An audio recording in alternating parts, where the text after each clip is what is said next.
This is the After Party, live with Kim McAllister. Pick a couch, grab a drink, and settle into the conversation.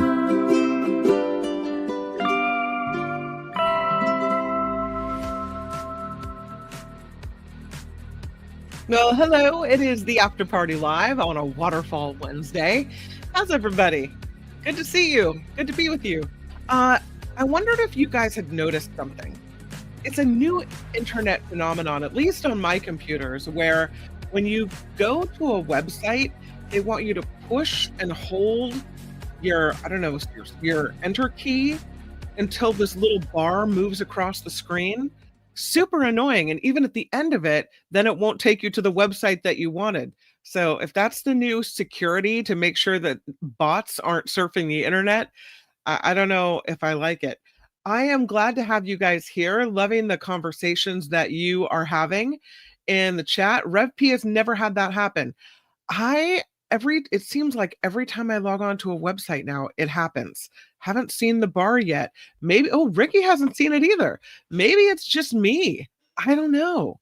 It seems like every website that I'm looking at, they want me to push and hold until something like this happens. So I don't know.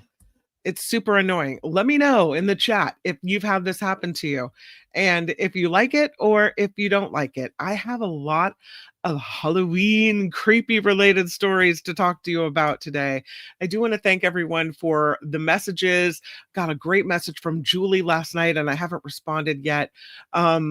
So my apologies on that, but I love hearing from everyone about what they think of the show, how they like it to evolve, what kind of stories you're more interested in. If you have any ideas, passing stories my way, all of these things, wonderful contributions to the show, including the financial contributions, because the show's crowdfunded. And that's how things keep rolling along here at the After Party Live. So thank you so much to everyone who has contributed via the show PayPal page. And the information is in the show description every day and also in the About tab. Wes today, throwing in 5. Vicky S, Alicia P, Wes again, Amy P. Thank you guys for your recent contributions to the After Party Live. It is incredibly appreciated. Let us move into, and please click the like button. And if you haven't subscribed, please click subscribe as well. Okay, now that that's out of the way, let's move into the stories. Let's get to the heart of the matter, because I think this is kind of a cool annual tradition that they do in Oregon. They find these massive pumpkins and they hollow them out and they use them as boats. They have this giant pumpkin boat race across a lake in Oregon. It's a little squishy in there, maybe it doesn't smell so good. It took place on Sunday in Tualatin. They have these hollowed out pumpkins that they paddle across the lake. People dress up in elaborate costumes. They say it is really ridiculous looking that you watch people in these costumes paddle these 1,000-pound pumpkins on a lake. The winner this year is a man named Parker, who dressed up as the Very Hungry Caterpillar, who wins first place. Dressed up as a caterpillar, got the idea after brainstorming things with his family, and they liked the idea of a caterpillar eating its way up out of the pumpkin. So that's why they went with the Hungry Caterpillar. Kind of fun. It's the West Coast Giant Pumpkin Regatta. They do a similar thing in Canada. That's where they got the idea. They race these giant pumpkins about a quarter mile, and they have different categories. One is for growers, one is for event sponsors, one is for local officials, one is for the public. You get chosen via a lottery system. It's so popular, so many people want to participate. One person went as Buddy the Elf. He's a grower, said he's refined his process by pressing his pumpkin plants against boards so the resulting gourds will have a more narrow kayak-like shape. Growing the pumpkins like boats. This year he didn't do very well on the pumpkin. They had a fungal infection, so he had to borrow a pumpkin from a buddy. Kind of fun. Should we watch the video? I say yes. I say yes. Let's watch the video. There's a pretty great video of the pumpkin race, and it's amusing. I'll say that. All right. I have to take the picture down to bring the pumpkin race up, but here's what it looks like.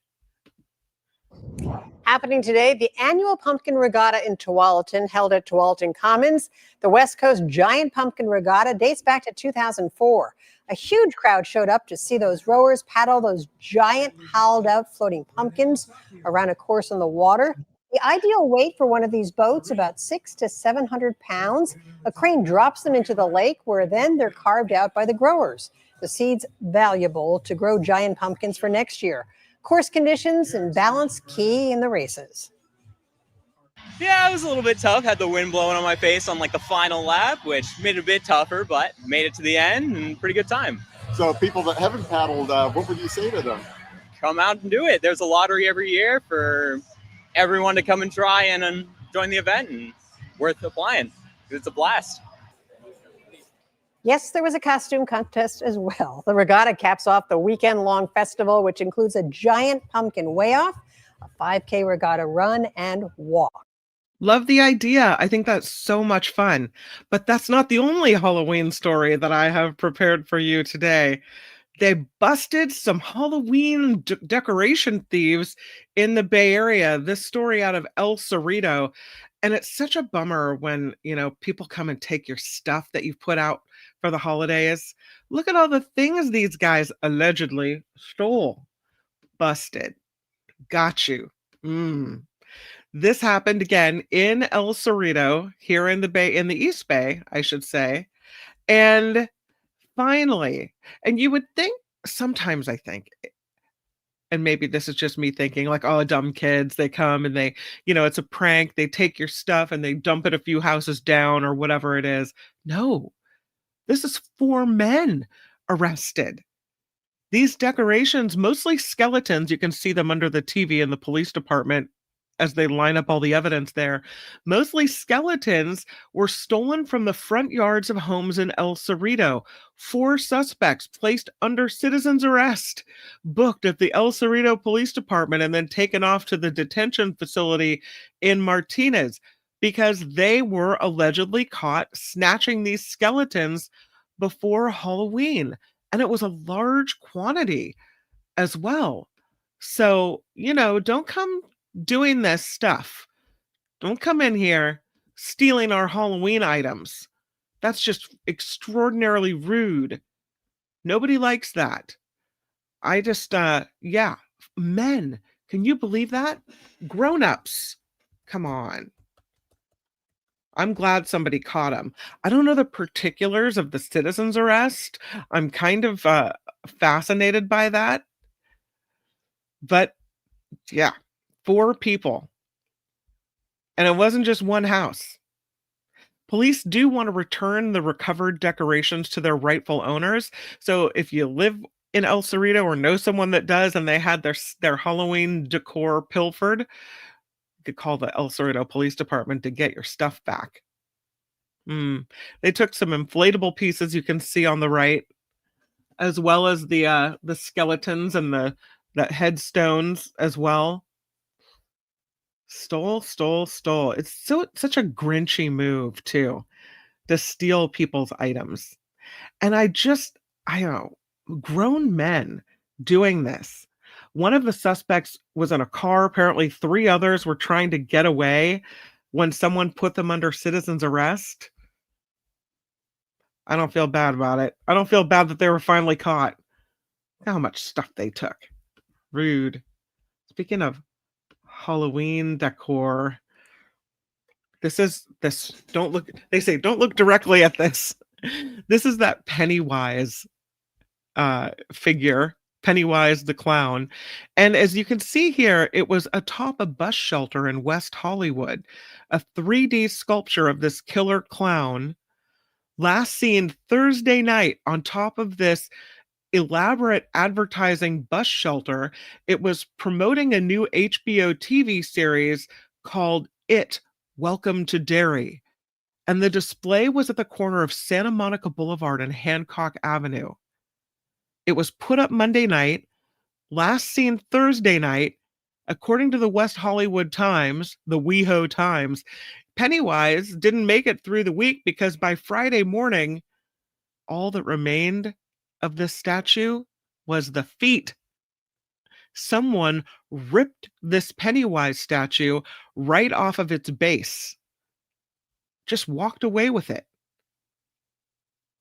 This show, It, Welcome to Derry, is based on the Stephen King novel from 1986 called It, which was a prequel to the films It in 2017 and It Chapter 2 in 2019. The series was then developed.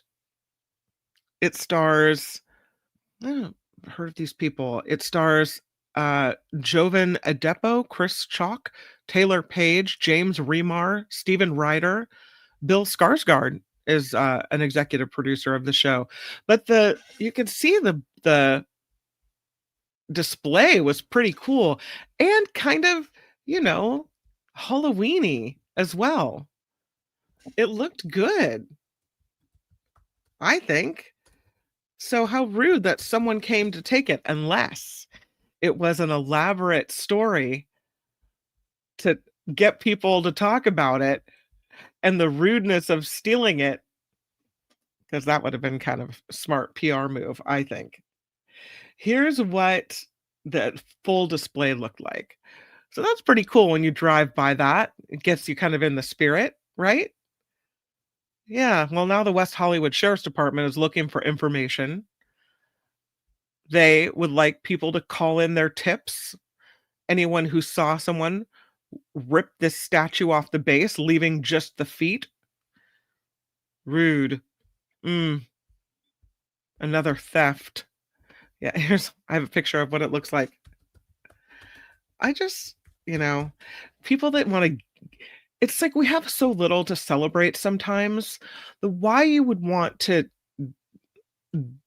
dampen the spirit in the world, you should pay. Here's what it looked like. Yeah, just the feet left behind. Rude. So we go from this really cool display to that. Come on now. To our animal section. Look at this little guy. Unfortunately, this little guy is pretty rare. It's a New Zealand bird. It's the world's only flightless parrot in New Zealand. Critically endangered. Kakapo. I wanted to make sure I said it right. Kakapo bird. And they're now not only dealing with having only 237 of these left in the wild, but they're having trouble with the new disease that they're dealing with. It's nicknamed the crusty bum disease. Yikes. It's a debilitating illness, exudative cloacitis, more commonly crusty bum disease, which causes inflammation in the lower digestive and reproductive tracts. So birds that have this or get it can become infertile. We know they're already struggling with only 237 of them left in the wild. This crusty bum disease can be fatal in some instances. So, yeah. They're trying to treat it. At this point, they say antibiotics are still working on these birds. Big study was done on this, though, published this week in the journal Frontiers in Microbiology. These birds, the kakapo, are really big flightless parrots. They can weigh almost 9 pounds. They lived on mainland New Zealand in the 1980s, and they were hunted to near extinction. They now live on 4 offshore islands at a sanctuary and some protected natural areas on these islands as well. So they can't fly, but they use their strong claws and their bill to climb high into trees to eat. And they are supposed to live a long time, 90 years, the lifespan in the wild for these birds that are now so threatened. And dealing with, habitat encroachment, climate change, and crusty bum disease as well. Like they've got it rough. So their efforts to try to preserve these birds, they're giving them frequent doses of antibiotics to keep them healthy. And they're testing their gut bacteria as well. This team of researchers from the University of Auckland swabbed the cavity at the end of the bird's digestive tract, and they found the birds contained some potentially antibiotic resistant bacteria, but it may have sprung up in their guts naturally. So they think that the treatment with the antibiotics should continue because it doesn't look like they're resistant to it yet. And it doesn't seem like the medicine has had any negative effects on the birds either. So hopefully they'll be able to wipe out this disease and these birds will be able to come back. This is a video, I'll tell you. This video is, this is not what you want to happen. This lion escapes through the roof hatch of a transport truck and I guess doesn't want to go where it's going, manages to walk away. I'm amused by the video, even though it's partly someone's dashboard and the center console of their car. But here's what it looks like. Take a look at that. So there's the lion climbing out through the roof hatch, hops off to the road, stumbles a little, and then off it goes. Managed to get away. Watch it again. Yeah, right through the roof. It happened in Africa. This driver of the South African truck captures the moment that this lion escapes from a roof hatch and then makes this flying leap and runs off to freedom. There was the video circulating this week, as we just saw. The truck pulls over to the side of the road. The lion leaps from the truck and just walks away. The lion was being taken to a game farm when it escaped. And unfortunately, it was still under the influence of a tranquilizer when this happened as well. So that's probably why it stumbled and perhaps was a little bit woozy there. The lion darted and was apparently safely loaded for transport to the game farm. It had some minor scrapes, no serious injuries after this. And they're now looking into whether all the proper permits to transport this animal were in place. The purported owner of the lion said the animal arrived at the game farm safely even after that incident. That's quite a sight. Here's this green lizard. You can kind of see he's without a foot there. But researchers say that's all right. They're doing really well. And we don't have to worry about the fact that they're missing feet because it doesn't seem to get in their way.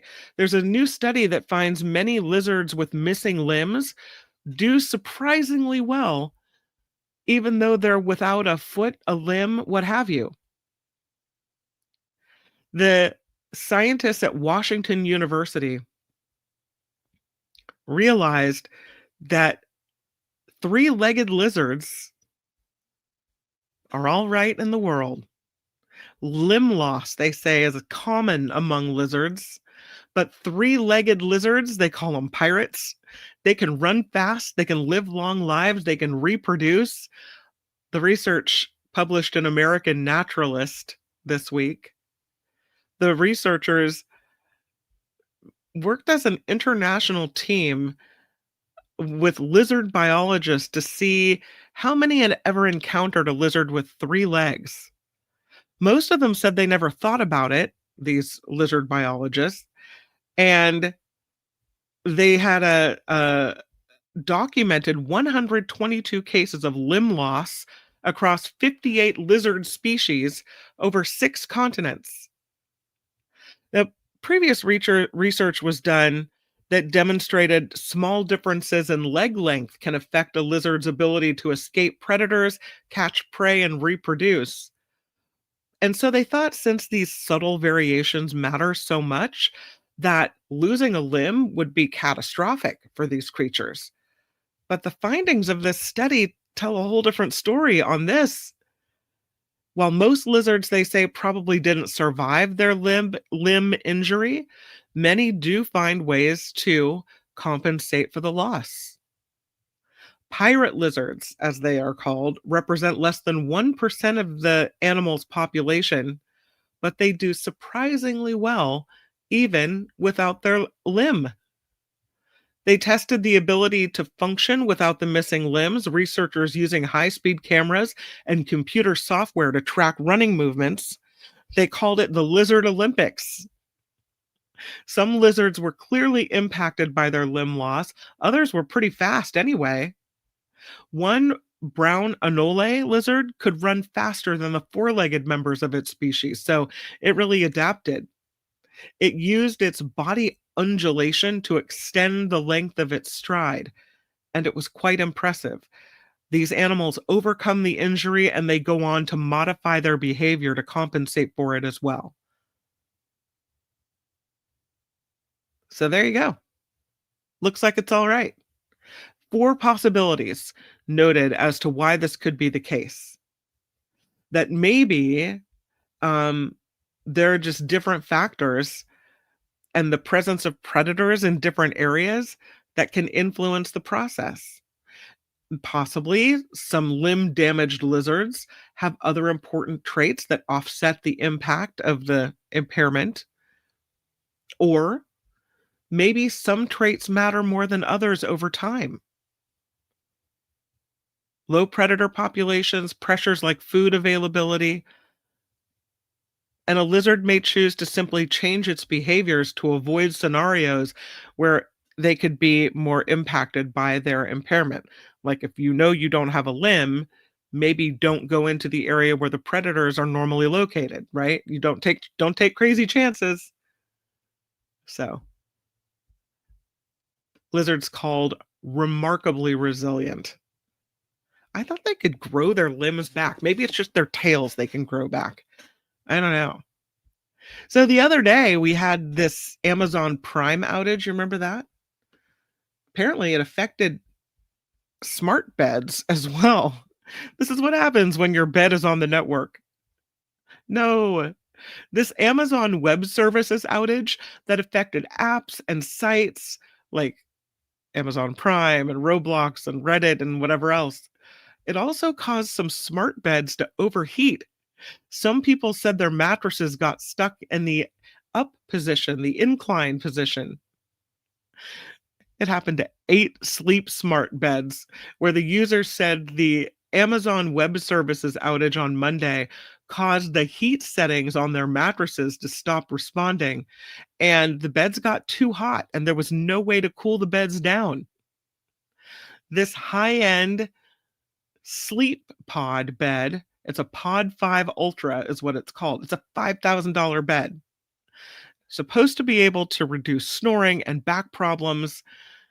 Users say this outage, meant that their mattresses could not be taken out of the upright position. The company now it's called 8 Sleep.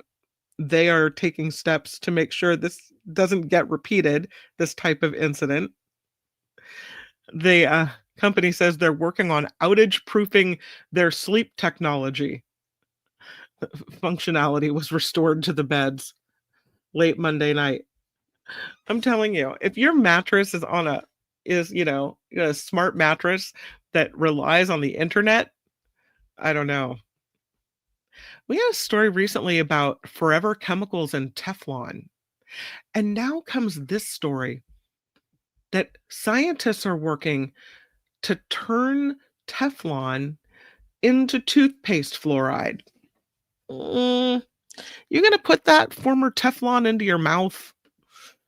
I don't know. I'm not convinced. But the story out of Popular Science Says now the approach converts the toxic nonstick coating into a harmless ingredient. We use Teflon, some people do, to keep food from sticking to cookware, but it's hard for it to break down safely. But researchers in the UK say they found a simple, cost effective solution to this problem. Not just eco friendly, but also this chemical, or the Teflon, can be upcycled into helpful toothpaste and drinking water additives. Study published today in the Journal of the American Chemical Society says all you need is some sodium metal and some heavy shaking. Teflon was introduced to the world by DuPont in 1938. It's polytetrafluoroethylene, PTFE. Non-stick coatings on cookware, also used as a container lubricant for corrosive metals. They use it in some medical equipment like catheters as well. It's a PFA substance, which can bring public health issues, environmental issues. When these PFAs are burned, they release toxic forever chemicals that stay in our environment for thousands of years. And that's why researchers have been looking for ways to mitigate that damage. So these chemists working at UK's University of Birmingham and Newcastle University say they've been using mechanochemistry. I've not heard the word before. Mechanochemistry,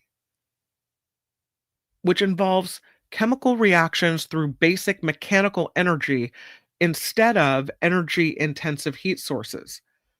The approach, they say, is simple, fast, it uses inexpensive materials. So the first step is they place sodium metal fragments and Teflon waste into a sealed steel container called a ball mill. And the Teflon's non-stick, non-reactive characteristic hinge on its very strong carbon-fluorine bonds. But this ball mill can break those bonds apart by grinding them with the sodium metal. And when they break, the two ingredients chemically react at room temperature. And the result of that is a harmless carbon and sodium fluoride, a stable inorganic salt frequently used for toothpaste and drinking water fluoridation. They said they used solid-state nuclear magnetic resonance spectroscopy to look inside the reaction mixture at the atomic level so that they could prove the process produces clean sodium fluoride, no byproducts at all. That's what they say. That it's a perfect example of how state-of-the-art materials characterization can accelerate progress towards sustainability. Apparently, the sodium fluoride is so clean that it can be used without any extra purification steps. So aside from toothpaste and water, perhaps it could be used to create other fluorine-containing molecules for pharmaceuticals and medical diagnostic treatments. This team thinks this approach could provide a roadmap for fluorine's circular economy, where valuable components are harvested from waste instead of simply discarding or burning the materials. Are you comfortable with it? Do you buy that there's no more forever chemicals in it once this mechanochemistry is done? I don't know. I have questions. They say it's super clean. I'm going to the chat. What do you think? You want that fluoride in your drinking water? I don't know. Not sure. Thousands of years isn't forever. Causes birth defects, says Tammy. Drinking water additive, why? Says Ren. What could go wrong? Says Tammy. No, sounds like a bad idea. What's next? Teflon is supposed to be bad for you. I know. but they say it's so pure that they don't even have to do anything else to it. This chemical reaction just works. Heather says, I'm not really worried about it. All right. I worry about it. Yvonne says, thumbs way down. It's just concerning when they say it's so perfect that they don't need to do anything else to it. And here we've been told for so long that it's so toxic. Yeah. All right. Look at the space junk that fell. Oops. Came right down. This happened in Australia near an old mine where the miners discovered this smoking object in Western Australia. Some say it looks like a piece of a rocket. Some say maybe just some space junk. Whatever it is, there it sits, smoking in the middle of an old dusty roadway in Western Australia. At first, the miners say this burning hunk of metal looked a little alien. Western Australia police said mine workers flagged the smoking object along a remote access road on October 18th. The object, they say, did not come from a commercial aircraft. Initial assessments suggested it's made of carbon fiber. The now Australian Space Agency explains this object is probably a space launch vehicle's propellant tank or pressure vessel. I don't know, maybe it's an alien ship. The Western Australian superintendent looked and used artificial intelligence to help with this investigation. They said the suggestions they were getting just didn't seem right. So they put the photo of this space junk into artificial intelligence and it provided suggestions. And basically then he went off of those suggestions in his investigation, possibly space debris reentry. And that appears to be the most likely conclusion. But that doesn't mean there hasn't been a lot of conspiracy theories and other ideas, because since this discovery, there have been a lot of ideas about the origin of this debris. Some say maybe it was part of a Chinese rocket. Some say it looks like the fourth stage of a Jialong rocket launched by China in late September. Their engines propel the rocket's payload into space before they detach. So maybe that's what it is. Maybe it's something that's been orbiting the Earth for years and came out of the blue. So, I don't know, a lot of speculation online about what this might be. No definitive answer yet. The investigation continues. The discovery, they write, sure to keep fueling discussions about the potential consequences of increasing space traffic and space debris. Look, at least, I'm happy it came down in a remote area where no one was hurt. There's a new concept about what to do with our vacant storefronts. And you see it in towns and cities around America, right? Where big businesses have moved out, leaving these big buildings, these massive, very prominent, what were prominent storefronts, just sitting empty. According to an article that I saw on SF Gate, there is a quiet housing fix spreading across the state of California. Okay, so here's what I mean, you guys. I have to share it with you. This is another one. So here's what I'm looking at. And you guys are going to think I'm nuts, but this has happened to me, like, I want to say 5 times. So here's the SF Gate website. And here's what it wants me to do. It wants me to press this button and hold it. And so we can go through this together. All right. I'm going to press and hold. And when you do it, you have to keep holding it until the blue button, the blue line is all the way across. Good check mark. And what happens? Oh, now they take me to a website. I just wanted to show you. That's what I'm looking at. All right, back to the picture. Apologies. So, this new apartment style may be what we need when it comes to fixing this housing shortage that we have in California. And this apartment that you're looking at is in Glendale. It's called the Camden Glendale Apartments. The owner of this building gave up on the retail element, rehired the original architects for the building to turn the vacant space into 7 more live work units and just get rid of the retail space entirely. And now all of those apartments that they created out of what used to be retail space are fully occupied. So the owner doing well, making money. A lot of these areas that used to be retail space are sitting vacant for a long time. A long time, up to a decade in some cases. And so now we have this new effort to turn that retail space into residential. Sometimes city zoning codes get in the way. Sometimes owners are, holding on to the possibility of retail coming back into these places because they make more money with expensive retail stores in there. And they understand that it won't work for every office building to turn every vacant office building into housing. But there is an increase in proposals for retail space conversions that could make these spaces that seem to be unfillable back into residences. And that, they say, could make a dent in our housing crisis as well.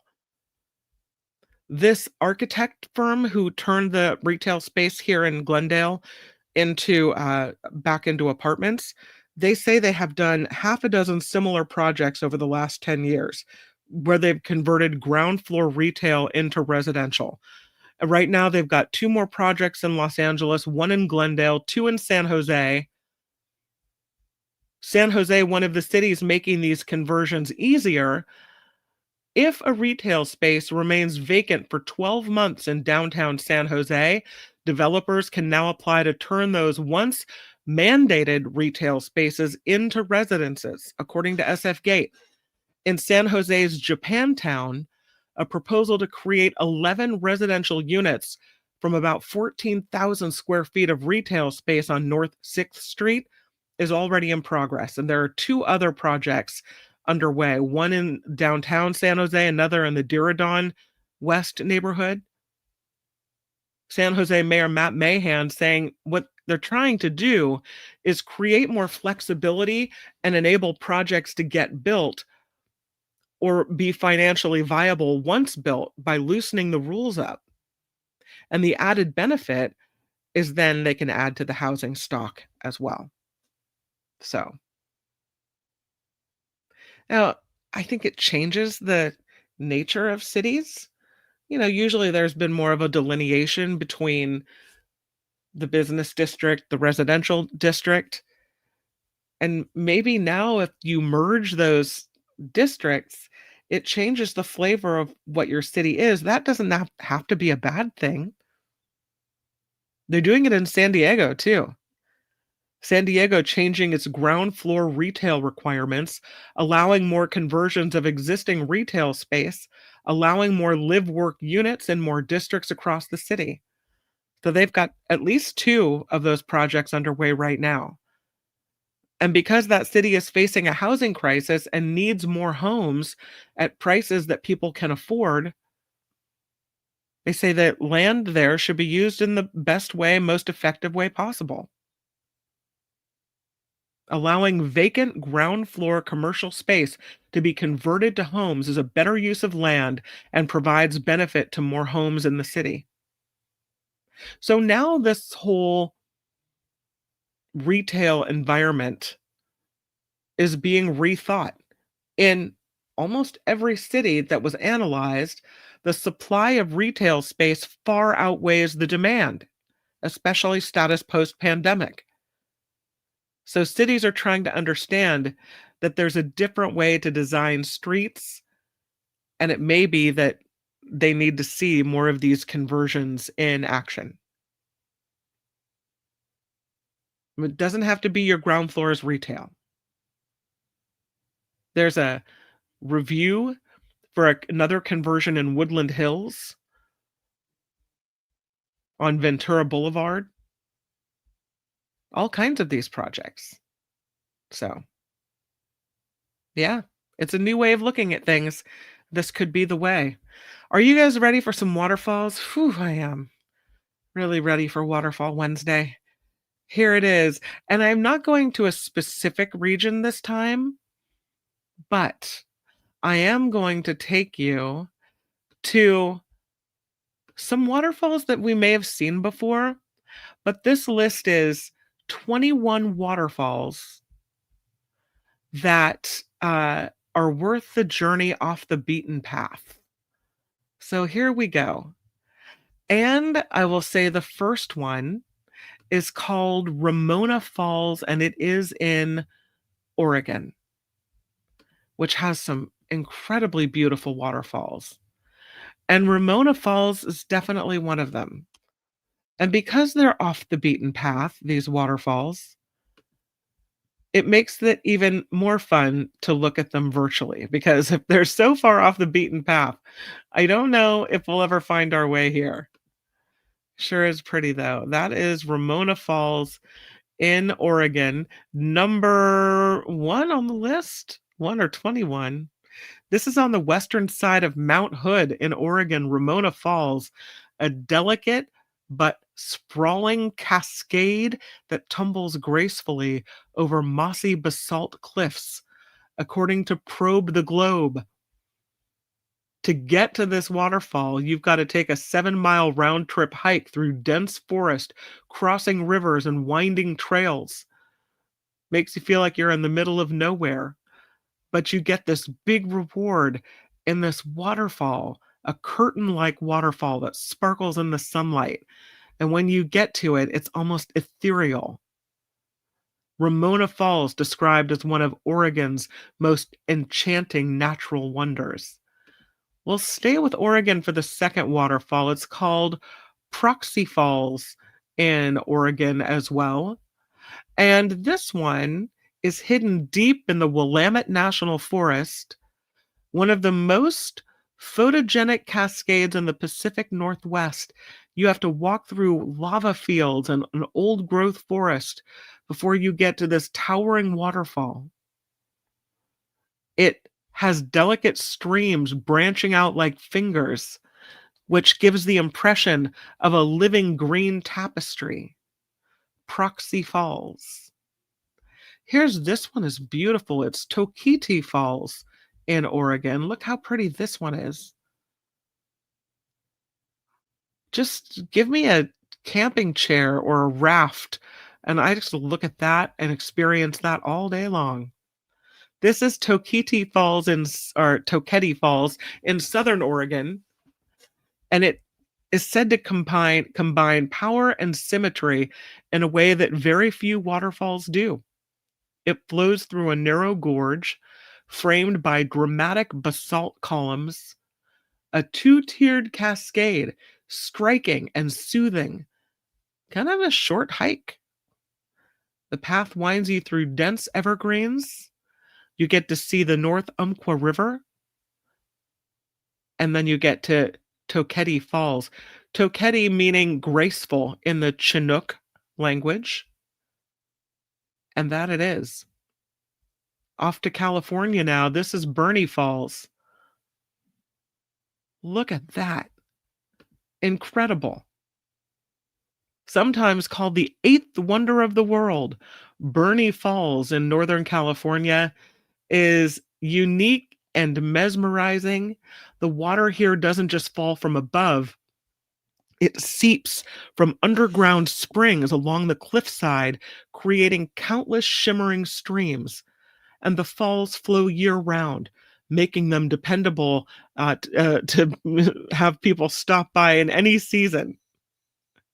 Burney Falls, called a must-see destination that feels otherworldly. So pretty. Here's another one. I think we've been here before, but that's all right. We're going back. It's McCloud Falls in California. Different picture of it than we had last time, I think, but wow.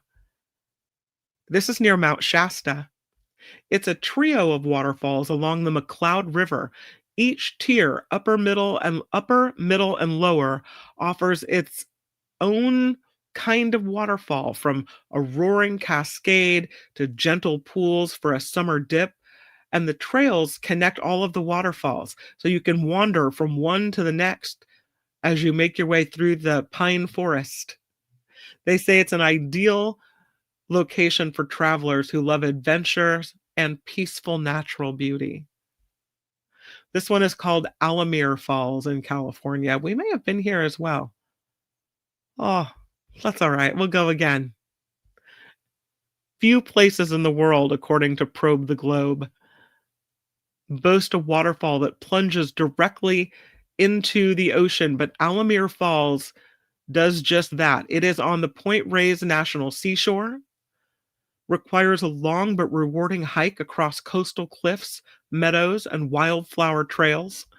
And once you get here, you can watch fresh water tumble down the sandstone cliff right onto the sand below.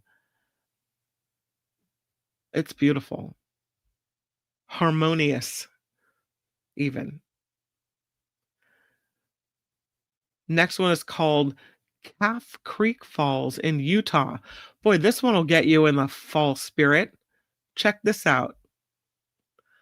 At the changing colors on the trees there.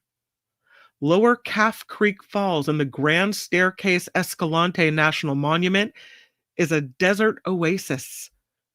Got to take a 6-mile hike through red rock canyons and sandy trails, but once you get there, you arrive at this 126-foot tall waterfall pouring into a clear emerald pool. The contrast of the water against the cliffs, surreal. They say the waterfall is a reward worth every step. The next one is called Havasu Falls. It is in Arizona, and that's pretty impressive. Havasu Falls it's within the Havasupai Reservation. Havasu Falls, a turquoise dream surrounded by towering canyon walls. It's a long hike to get here. Sometimes you have to stay overnight, but they say it's unforgettable. Water cascades into pools so vividly blue that they seem like they were painted by an artist. This remote waterfall is also called a bucket list destination for U.S. travelers seeking waterfalls unlike anywhere else on Earth. Here we got another frozen waterfall. This is a Catawba Falls in North Carolina, and it looks very chilly. Water frozen in place. This is in the Pisgah National Forest. Catawba Falls offering a multi-tiered cascade that they say feels wild and untamed. To get there, you have to go over creek crossings, lush forests, and plenty of birds, bird calls. Once you're there, you get to see this dramatic waterfall that tumbles over mossy rocks into a serene pool. They say it's one of North Carolina's best kept secrets, Catawba Falls. Here's Crabtree Falls in Virginia. This is beautiful and picturesque, I would say. This is one of the tallest waterfalls east of the Mississippi. Hidden, the cascade drops nearly 1,200 feet in a series of steps, each framed by hardwood forest that glows in the autumn.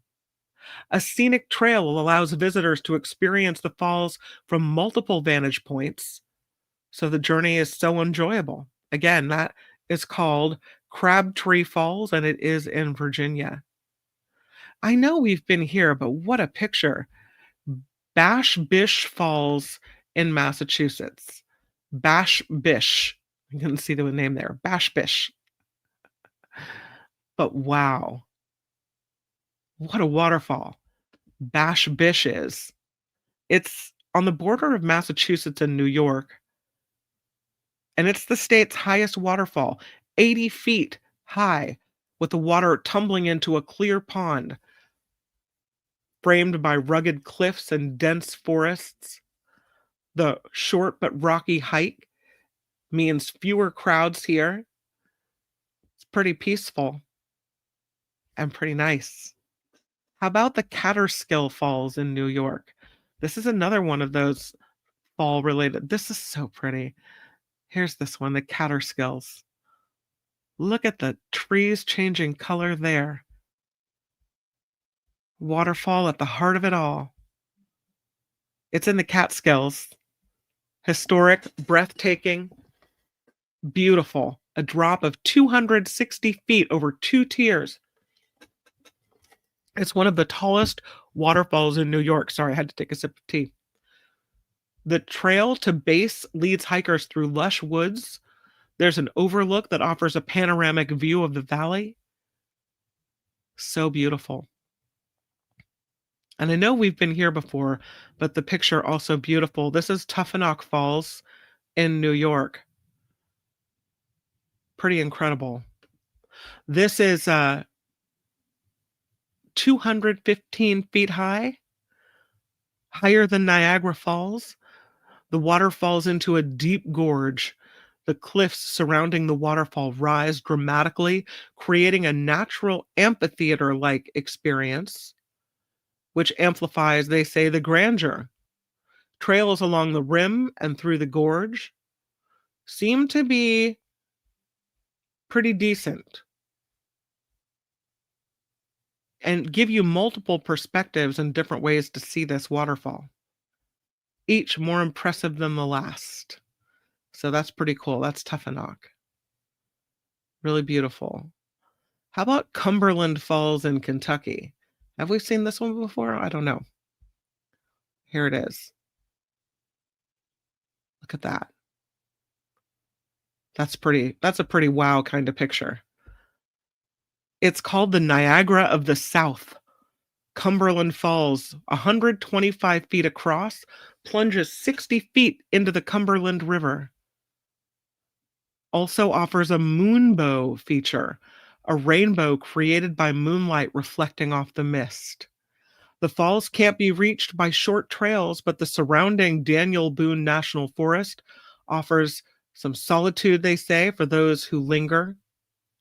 This natural wonder, powerful and enchanting, and it does bring in people from all over the world. Really beautiful. Trying to find you the last one. How about this one? Because it's really interesting.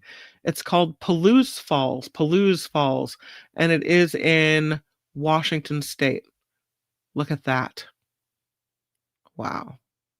Pretty amazing.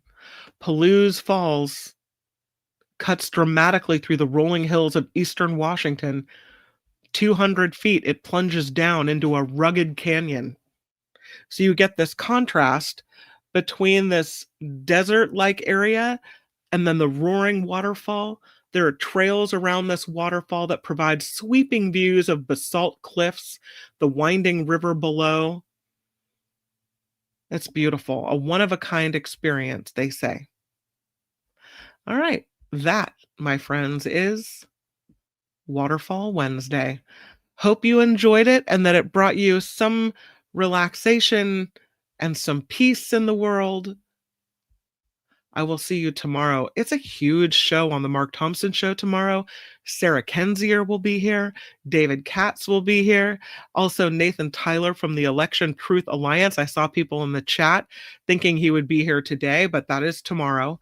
So it's a full show. It's going to be a really good one tomorrow on the Mark Thompson Show.